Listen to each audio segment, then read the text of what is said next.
I'm a singer.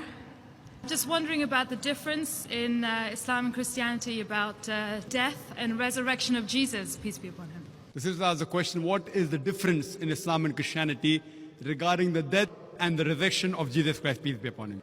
As I did mention a little bit in my speech, that in Islam, the Quran mentions in Surah Nisa, chapter number 4, verse number 158, that Allah subhanahu wa ta'ala, Almighty God, raised Jesus Christ, peace be upon him, alive. So we believe that Jesus Christ, peace be upon him, he did not die, he was raised up alive. The same thing if you read in the Bible.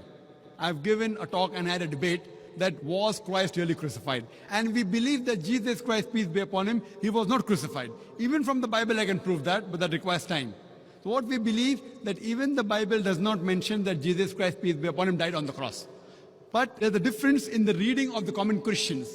They said that Jesus Christ, peace be upon him, was crucified. For that you can see my debate, was Christ really crucified? As far as the second coming is concerned, we Muslims believe that Jesus Christ, peace be upon him, will come again on the face of the earth, which is also believed by the Christians. We believe he's going to come again. The reason we believe that Jesus Christ, peace be upon him, has been raised up alive is because he is the only messenger of Allah subhanahu wa ta'ala, of Almighty God, whose followers as a whole mistook that he claimed divinity. He's the only messenger.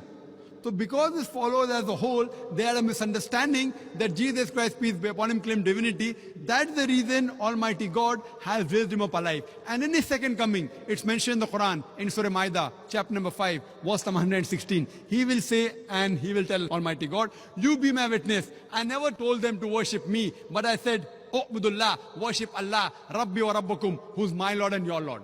And similarly, it's mentioned, if you read the Gospel, it's mentioned in the Gospel, in his second coming, Jesus Christ, peace be upon him, many people will say, oh Lord, did we not do wonders and miracles in your name? So Jesus Christ will say, ye men of iniquity, ye sinful people, you depart from here, I don't even know you.